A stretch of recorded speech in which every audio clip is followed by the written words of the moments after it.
오늘 우리가 함께 은혜를 나눌 말씀은 평범한 일상으로의 특별한 부르심이라는 제목으로 하나님께 은혜를 나누고자 합니다. 우리가 살아가고 있는 이 세상은 굉장히 특별함들을 많이 추구하지요. 특별히 우리가 잘 알고 있는 SNS, 흔하게 접할 수 있는 그런 내용들을 보면 더더군다나 그러하죠. 많은 사람들이 아주 비범한 성취를 이룬 사람들을 기억하고 추앙합니다. 그리고 그 사람들이 한 것을 나도 동일하게 하고 싶어하는 마음들을 갖습니다. 그런데 그런 아주 비범하고 특별한 것들을 우리가 쫓다 보니 아주 평범하고 그리고 또 일상적인 것을 가볍게 생각하는 경향이 있습니다.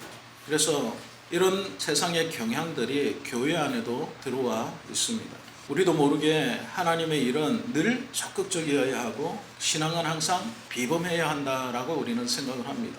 그리고 그것 때문에 우리는 아주 극적인 간증들에게 마음을 빼앗길 때가 많죠. 그리고 어느 교회가 폭발적으로 부흥을 했다더라. 그러면은 그 교회에 대해서 궁금함을 가집니다. 이름도 없이, 빛도 없이, 소리 소문도 없이, 존재감도 없이 많은 교회들이 있음에도 불구하고 그런 교회에 대한 관심은 그렇게 갖지 않는 것이 사실입니다. 그리고 그런 일들이 하나님의 놀라운 일들이라고 우리는 생각을 합니다. 그래서 우리가 주어지는 일상 가운데서 점점 평범한 것에 대한 의미들을 좀 쉽게 잊어버리고 살고 있는 것은 아닌가 생각을 합니다. 물론 특별한 것이 귀한 것들이죠. 놀라운 하나님의 일들이 있습니다. 그것이 잘못됐다라고 말씀드리는 것은 아닙니다. 그런데 너무 그것만을 우리가 추종하다 보면 우리 일상이 무너지는 것을 볼 수가 있다는 것이죠. 아침에 일어나서 아이들을 학교에 보내고 그리고 많은 지하철에 몸을 싣고 출근을 하고 반복되는 업무를 처리하고 또 지친 몸으로 집으로 돌아와서 설거지를 하고 가족들을 섬기는 이런 일상적인 일들이 우리는 마치 아무것도 아닌 일처럼 생각하게 될 경우가 많다는 것입니다. 그리고 우리는 이렇게 하나님께 묻습니다. 하나님, 내가 이렇게 평범하게 살아도 되는 것입니까? 나는 하나님께 사명을 받은 줄 알았는데, 나는 하나님께 특별하게 부르심을 받은 줄 알았는데 내 삶은 왜 이렇게 평범하고 일상적입니까? 라는 질문을 합니다. 그리고 이렇게 밥벌이만 하고 사는 것이 정말 믿음을 지키는 일입니까? 신앙을 지키는 일입니까? 라는 질문들을 하게 된다는 것입니다. 그래서 우리는 무대에 드러나 있는 그런 일들을 신앙이다라고 말하고 믿음이다라고 표현하지만 무대 아래에 지내게 되는 그런 일상적인 삶을 그냥 그저 사는 것이다라고 치부할 때가 얼마나 많으냐 말이죠. 성경은 근데 놀랍게도 비범하고 특별한 것만을 우리에게 요구하고 있지 않습니다. 놀라운 영웅들도 있지요. 그렇지만 너무나도 일상적이고 평범하게 살아갔던 수많은 믿음의 사람들이 있다는 것도 우리가 잊지 말아야 할 것입니다. 오늘 우리가 읽었던 데살로니가전서 4장 말씀은 당시에 예수님의 재림을 간절히 사모하고 기다렸던 초대교회 교인들에게 쓴 편지입니다. 바울은 그들에게 뭐라고 이야기했을까요? 더 특출해야 된다라고 요구했을까요? 그렇지 않습니다. 오늘 말씀을 보면요, 더 조용해져라, 더 차분하게 일상을 살아내라 라고 이렇게 우리에게 권면을 하고 있다는 것입니다. 우리는 화려한 것, 특별한 것을 아주 하나님의 놀라운 역사라고 생각하는 경향들이 있습니다. 그렇지만 일상적이고 평범한 것을 마치 신앙이 없는 것처럼, 마치 나는 믿음 속에 살아가지 못하고 있는 것처럼 치부하고 살아갈 때가 많다라는 거죠. 오늘 말씀을 통하여서 우리 자신을 한번 돌아보고 하나님이 우리에게 원하시는 믿음의 삶이 무엇인지를 한번 함께 나눠볼 수 있는 시간이 될 수 있기를 원합니다.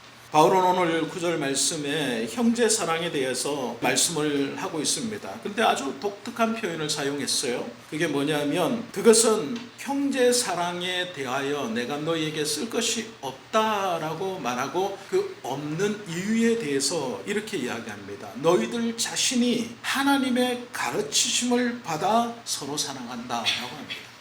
하나님의 가르치심을 받았다라는 겁니다. 이건 아주 독특한 표현인데요. 하나님께서 직접 그들에게 가르치셨다라는 겁니다. 하나님의 가르침을 직접 받았다라는 거예요. 근데 그 가르침을 받은 결과가 뭡니까? 형제 사랑이다라고 이렇게 말하고 있는 거예요. 바울이 이 문장의 문맥을 보면 어떤 신비한 처음이나 특별한 어떤 계시를 우리에게 말하고 있는 것이 아니에요. 형제 자매를 사랑하는 그 관계가 누가 가르치신 거라고 말하고 있습니까? 하나님이 가르치신 것이다. 추상적인 신앙의 세계를 살아가면서 우리는 마치 뭔가 특별한 것을 해내야만 하나님께서 우리에게 특별한 것을 가르치고 있다라고 생각합니다. 그러나 오늘 바울 사도는 하나님의 특별한 가르침이 뭐냐? 형제 사랑이고 형제의 사랑을 너희가 이미 하고 있다라고 이렇게 말하고 있는 것입니다. 그리고 10절 말씀에 덧붙여서 이렇게 권면하고 있습니다. 형제들아 권하노니 더욱 그렇게 행하고 라는 말씀이 있습니다. 자, 이미 잘하고 있어요. 형제 사랑을 하고 있다라는 겁니다. 그런데 더욱 그렇게 하라라고 이렇게 표현한 것은 뭘까요? 우리는 사랑을 종종 이렇게 생각합니다. 격정적이고 열정적이고 뜨겁고 강렬하다라고 생각합니다. 물론 그럴 때가 있죠, 그죠? 처음 연애를 하게 되면 격정적이고 열정적인 사랑을 하게 됩니다. 그런데 결혼을 하면 어떻게 되죠? 저는 그렇지는 못한 것 같아요. 하나님께서 그런데 더욱 그렇게 하라라고 한 것은 더욱 뜨겁게 사랑하라, 더욱 격정적으로 하라라는 표현입니까? 그렇지 않다라는 거예요. 성경이 말하는 사랑은 지속성입니다. 사랑은 한때의 이벤트로 끝나지 않는다는 거예요. 우리 일상에서 사랑이 대부분 실패하는 이유가 뭘까요? 그것은 사랑의 강도가 약해서 그런 것이 아닙니다. 사랑의 지속성이 떨어지기 때문에 그렇다라는 것입니다. 성실하게 사랑하지 못하기 때문에 우리가 그 성실하게 사랑하지 못함을 통하여서 상대와의 관계가 무너지는 경우가 훨씬 더 많다라는 것입니다. 보통 그래서 우리가 결혼할 때에 옛날에 주례사 하시는 분들이 정말 늘 하던 말씀들이 있었습니다. 뭐라고 이야기합니까? 검은 머리가 팥뿌리가 될 때까지. 이건 정말 상투적인 말씀 아닙니까? 근데 이 말씀이 참 얼마나 중요한지 모릅니다. 머리가 하얗게 바뀌어도 그 사랑이 지속적이어야 한다라는 겁니다.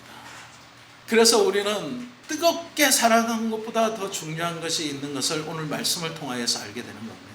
뜨겁게 사랑하는 것보다 더 중요한 것, 특별하게 사랑하는 것보다 더 중요한 것은 지속성입니다. 성실하게 사랑하는 것이다 라는 것입니다. 그리고 바울은 더욱 그렇게 하라라고 말합니다. 더욱 그렇게 하라라는 것은 우리의 일상을 다 무너뜨리고 그것만 하라라는 것이 아니라는 거예요. 너의 일상을 다 내팽개쳐버리고 무조건 사랑해야 된다, 그런 것을 말하는 것이 아닙니다. 진짜 사랑은요, 일상을 무너뜨리지 않고 일상을 오히려 지탱하는 힘이 된다라는 것입니다. 복음은요, 우리를 현실 도피자로 만드는 것이 아니에요. 어떤 사람은 예수를 믿는다고 하면서 교회 안에만 머물러 있는 사람들이 있습니다. 교회 안에서 신앙은 잘해요. 그런데 세상으로 나가면 마치 예수 믿지 않는 사람처럼 동일하게 살아간다라는 겁니다.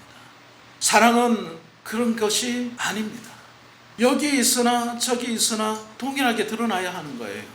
그것을 사랑의 성실성이라고 이야기하는 것입니다. 더욱 그리하라라는 것은 더 뜨겁게 해야 된다, 더 특별하게 해야 된다라는 것이 아니라 지속적으로 계속할 수 있어야 된다, 변하면 안 된다라는 것을 우리에게 요구하는 말씀이라는 것입니다. 그런데 어떻습니까? 사랑은 멀리서 보면 정말 아름답죠. 가까이서 보면 어떨까요? 피곤합니다. 가족은요, 가장 사랑해야 될 대상이지만 동시에 가장 인내를 요구하는 대상이기도 합니다. 교회 공동체에도 동일합니다. 은혜의 공간이죠. 교회에 오면 좋습니다. 기쁘고 좋지요. 그렇지만 동시에 우리의 이기심이 아주 적나라하게 드러나는 곳이기도 합니다. 우리가 지내보면 신앙생활 하면서 사람의 됨됨이를 알게 됩니다. 아, 저 사람 참 믿음 좋은 줄 알았는데, 저 사람 참 기도 많이 하고 예수 잘 믿는 줄 알았는데 성격이 보통이 아니야 라고 이렇게 이야기합니다. 왜 그렇습니까? 됨됨이가 드러나기 때문에 그렇다라는 것입니다. 그런데 사랑한다는 것은요, 뜨겁게만 열정적으로만 하는 것이 아니라 그런 이기적인 모습을 인내하고 기다려주고 참아내는 모습이 진정으로 사랑하는 것이다 라는 것입니다. 그래서 우리가 반복적으로 참아내고 용서하고 그리고 기다리는 관계 속에서 참으로 지루하지만 하나님은 우리를 그리스도의 형상으로 빚어간다라는 것입니다. 내가 예수를 닮아간다라는 것은요, 예수님처럼 온화한 모습이 된다는 말도 되겠지만 더 중요한 것은 우리의 성품이 인내할 수 있는 성품이 되고 기다려줄 줄 아는 성품이 되고 그리고 참아내고 용서할 수 있는 성품으로 바뀌어 간다라는 것입니다. 그렇게 될 때에 그런 관계성 속에서 우리가 그리스도의 형상으로 빚어져 간다라고 우리에게 말씀하고 있는 것입니다. 마르틴 루터는 이런 모습을 하나님의 가면이다라고 이렇게 표현했습니다. 하나님의 가면. 하나님은 직접 우리에게 나타나셔서 우리에게 직접적으로 이렇게 해라 저렇게 해라 말씀하시지 않죠. 우리는 그래서 하나님의 뜻이 이런가 저런가 궁금해합니다. 정말 짠 하고 나타나셔서 보여주시면서 우리에게 말씀해 주시면 좋겠는데 대부분 그렇지 않습니다. 그런데 하나님은 어떤 모습으로 드러납니까? 우리의 가장 가까운 사람을 통하여서 하나님의 모습을 드러내신다라는 것입니다. 그것을 하나님의 가면이다라고 이렇게 표현했어요. 하나님은 부모의 따스한 손길을 통하여서 이웃을 위하여 수고하는 수고의 헌신을 통하여서 평범한 직업인을 통하여서 이 세상을 돌보신다라는 것입니다. 마치 하나님은 우유 짜는 여인의 손길을 통하여서 농부의 수고를 통하여서 세상을 먹이시고 그 사랑을 베푸신다라는 것입니다. 이것이 하나님의 가면이다라는 거예요. 그렇다면 우리의 모습은 어떠해야 될까요? 우리의 모습이 하나님의 가면을 가진 사람의 모습이 되어야 하지 않겠습니까? 우리의 사명은 대단한 사랑의 이벤트를 여는 것이 아니라 매일 마주하는 사람들에게 정직하고 친절하고 용서할 수 있는 그런 마음들이 우리 가운데 있어야 될 줄로 믿습니다. 그리고 그들의 짐을 나누어지는 그 평범한 관계를 통하여서 하나님의 살아계심을 드러낼 수 있어야 된다라는 것입니다. 누군가의 투정을 받아주고 누군가의 그 욕설을 묵묵히 참아내고 묵묵히 가족들을 위하여 식탁을 차리고 마음에 들지 않는 사람들을 내가 인내하며 대하는 그 행위가 결코 하찮은 것이 아니라 하나님이 우리에게 가르치시고자 하는 귀한 성품이다라는 것입니다. 그런 성품을 드러내게 될 때에 우리는 하나님의 살아계심을 증거하는 자가 된다라는 것입니다. 하나님의 사랑이 우리의 손을 통하여서 역사하시는 순간이 그런 순간이다라는 것입니다. 그래서 더욱 그리할 수 있어야 된다라는 것입니다.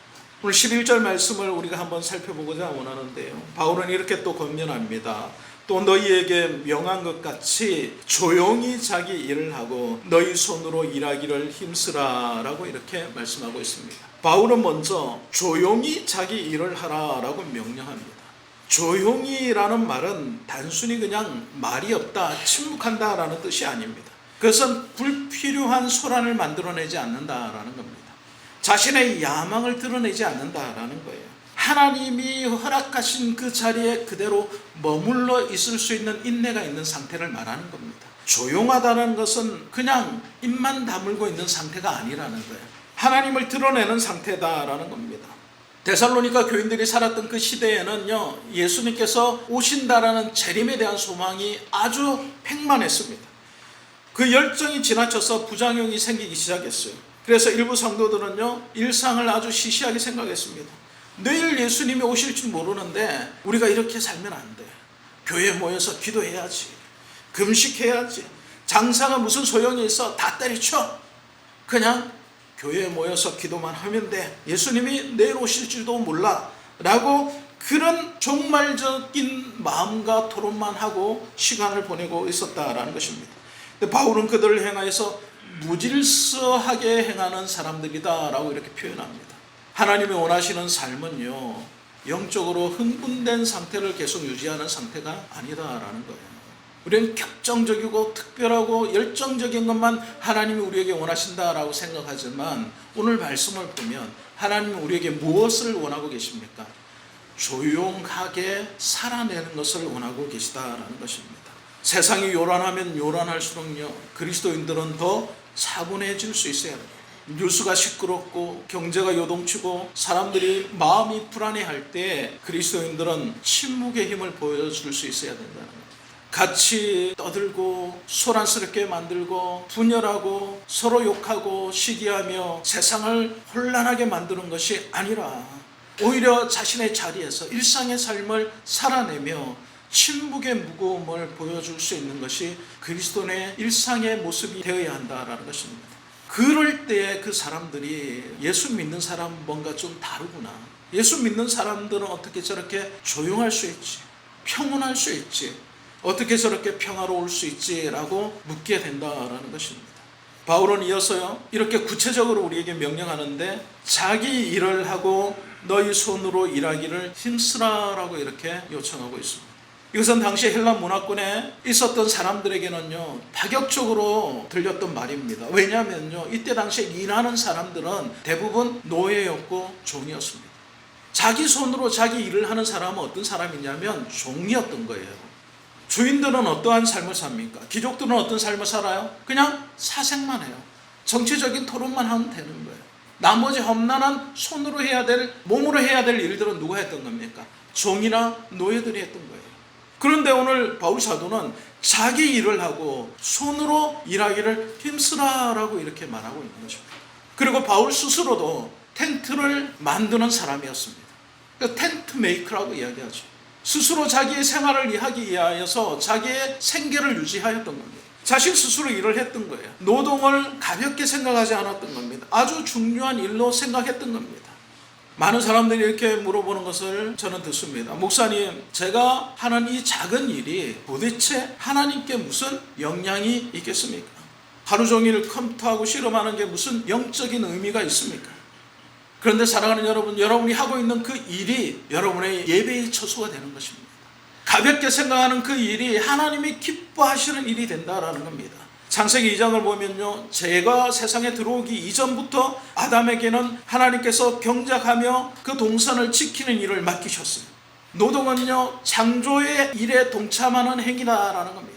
하나님께서 그 놀라운 일을 우리에게 맡기셨다라는 거예요. 그래서 성실하게 자신의 자리에서 자기 일을 하는 사람은 하나님 일에 동참하고 있다라는 마음이 있어야 된다는 거예요. 결코 가볍지 않다는 겁니다. 결코 하나님과 상관없는 일이 아니다라는 겁니다. 그런데 우리가 우리의 평범한 일상을 왜 우습게 여기고 있습니까? 그 이유가 뭘까요?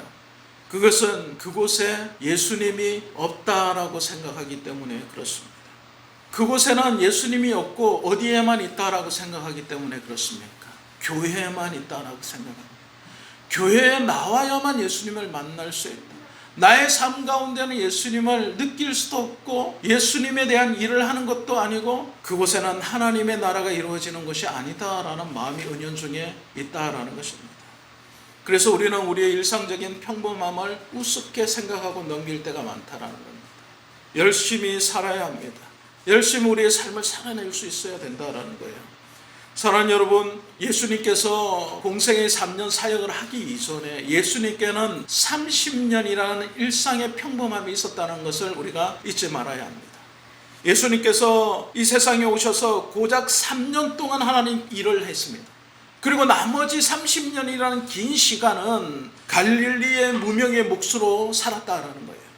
주님은 나무를 깎고 거친 손마디를 이웃들을 위해서 아마 땀 흘리는 시간으로 더 많이 보내셨다라는 겁니다. 그런데 성경 그 30년의 시간을 기록하고 있지 않습니다.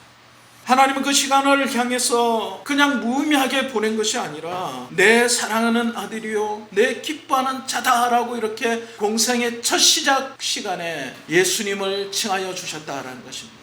30년이라는 그 평범한 시간을 보내셨던 예수님께서 하나님의 일을 시작하는 그 시작 전에 하나님께서 말씀하시기를 내 사랑하는 아들이요 내 기뻐하는 자다라고 표현하셨다는 것입니다. 예수님의 나사렛 시절은 구속사의 공백기가 아니었습니다. 그냥 흘려보내는 시간이 아니었다라는 거예요. 예수님께서 우리에게 주시는 가장 깊은 의미 있는 시간이었다라는 것입니다. 일상의 삶을 살아내는 모든 시간들이 하나님 나라와 상관없는 시간이 아니라는 것을 우리가 알아야 합니다. 그 시간에도 예수 그리스도께서 우리 곁에 우리 안에 역사하고 계시다는 것을 잊지 말아야 할 것입니다. 복음은 우리를 일상에서 끄집어내어서 특별한 시간과 존재로 만들어내는 것이 아니라 우리 일상 속에서 우리 견뎌낼 수 있는 사람으로 만들어가는 것입니다. 우리는 우리의 평범한 일상 속에서 그리스도인으로 다듬어져 가는 것이라는 것입니다. 오늘 마지막 12절 말씀 우리 한번 같이 살펴보고자 합니다. 여기서 단정히 행하고라는 것은 어떤 의미냐면 품위를 잃지 않는 태도를 말하는 것입니다. 품위를 잃지 않아야 한다라는 거예요. 외인에 대하여라는 것은 예수 믿지 않는 사람들에 대하여 단정히 해간다. 예수 그리스도인으로서의 품위를 잃어서는 안 된다라는 거예요. 우리의 신앙은 교회 안에서 아멘 소리를 크게 하는 것으로 증명되지 않습니다. 월요일 아침에 직장에서 거래처와의 약속에서 맡은 업무의 완성도에서 증명되는 것입니다. 세상은 우리를 얼마나 많이 기도하는 것을 보지 않습니다. 대신 우리가 얼마나 책임감 있게 살아가는 것을 봅니다. 세상은 우리의 앞모습을 보고 예수 믿는 사람이다 칭하여 주는 것이 아니라 우리의 지나온 뒷모습을 보고 예수 믿는 사람은 다르구나라는 것을 평가한다라는 것입니다. 그래서 우리가 기도하는 것만큼 우리의 삶도 중요하다는 것을 잊지 말아야 하는 것입니다. 우리가 세상 사람들보다 더 성실하고 더 정직하고 경제적으로도 남에게 짐이 되지 않고 오히려 나누어주는 삶을 살 수 있는 그런 열심이 그리고 성실함이 우리 가운데 있어야 한다는 것입니다. 근데 그러지 못하고 남들과 똑같이 성공에 목매고 조금만 손해봐도 분노하고 일상을 아주 지겨운 감옥으로 여기면서 불평하고 불만한다면 세상 사람들이 어떻게 우리를 보고 예수를 만나게 되겠습니까? 세상 사람들이 어떻게 우리를 보고 복음을 듣고 싶어하는 마음이 생기겠습니까? 우리는 세상 사람들을 향하여 품격을 잃지 않는 모습을 보여줄 수 있어야 된다라는 것입니다. 품격 있는 일상이 우리 가운데 있어야 한다라는 것입니다. 하나님은 우리를 세상의 빛으로 부르셨습니다. 빛이라는 것이 무엇입니까? 소리를 내지 않는 겁니다. 그런데 빛은 그 제자리에 존재함으로써 어둠을 물리칩니다. 빛이라는 것은 소리 나지 않습니다. 소란스럽게 만들지 않습니다. 그러나 그 빛이 있는 곳에서는 언제나 어둠이 존재할 수 없다라는 것이에요. 성도가 자신의 일상 속으로의 빛으로 부르심을 받았다면 그 성도가 있는 그 자리가 소란스럽지 않더라도 어둠이 물러갈 수 있는 자리가 되어야 한다라는 것입니다. 하나님께서는 여러분을 일상으로 부르셨습니다. 그리고 그 일상의 삶을 살아냄으로 통하여서 예수 그리스도를 증거하기를 원하십니다. 말씀을 맺고자 합니다. 평범한 삶을 살고 있다는 것은요, 우리가 실패했다거나 하나님께 드릴 쓰임을 받고 특별한 존재가 아니라는 것을 말하는 것이 아닙니다. 오히려 하나님은 대다수의 평범한 사람들을 통하여서 하나님의 놀라운 일들을 이루어 오셨습니다. 하나님은 특별하게 교회로 부르시기도 하였지만 우리의 삶의 일상으로 부르셨습니다. 그래서 우리의 삶을 살아내는 것이 참으로 중요합니다. 예수 그리스도를 생각해 보실 수 있기를 원합니다. 예수님은 공생의 3년을 보내시기 이전에 이미 30년이라는 시간을 이름 없는 몫으로 보내셨습니다. 그 30년 동안 예수님은 무엇을 하셨을까요? 나무를 다듬고 가구를 만들고 이웃들을 위하여 지붕을 고쳤을 수도 있습니다. 땀을 흘리고 노동을 하셨고 시장에서 물건을 사고 가족들과 식사를 하셨을 것입니다. 하나님의 아들이신 그분이 지루하고 평범하고 아무것도 아닌 것 같던 인간의 일상을 30년이나 살아내셨습니다. 왜 그러셨을까요? 그 30년의 침묵과 노동은 무의미한 시간이 아니었다라는 것입니다. 주님은 몸소 평범한 일상을 살아내심으로 우리의 삶이, 우리가 밥벌이를 위해서 하는 일이, 우리가 아무것도 아닌 것처럼 생각하는 우리의 일상들이 참으로 중요하다는 것을 몸소 모범으로 가르쳐 주셨다라는 것입니다. 사랑하는 여러분, 그렇기 때문에 우리가 우리의 삶에 있어서 연약하게 보이는 것들, 하찮게 여기는 것들, 우리의 손에 묻은 기름때, 가사노동으로 거칠어진 손마디, 업무로 지친 어깨가 아무렇지도 않다 생각하지 마시기를 바랍니다. 그리고 그것을 부끄러워하지 마시기를 바랍니다. 바로 그 시간이, 그 자리가 하나님이 여러분들을 만나주시는 자리입니다. 그리고 그 모습을 통하여서 하나님은 세상을 치유하시고 하나님을 증거하기를 원하신다라는 것입니다. 화려한 조명이 없어도 괜찮습니다. 누가 알아보는 사람이 없어도 괜찮습니다. 오늘 하루 내게 주어진 자리에서 조용히 자신의 일을 하고 손으로 수고하고 사랑으로 하나님의 자리를 침묵으로 지킬 수 있는 삶을 살아간다면 가장 귀한 하나님의 특별한 부르심에 응답한 삶이 될 것입니다. 오늘 이 평범함의 부르심으로 여러분들은 감사하는 삶을 살 수 있기를 원합니다. 우리의 일상은 평범합니다. 그러나 그 부르심은 특별합니다. 그 일상의 부르심에 평범한 모습을 가지고 특별하게 응답할 수 있는 저와 여러분 될 수 있기를 주님의 이름으로 간절히 축원드립니다. 이것이 하나님께서 우리에게 요청하시는 귀한 일인 줄로 믿습니다. 이 믿음을 가지고 살아가는 저와 여러분 될 수 있기를 주님의 이름으로 권면드립니다.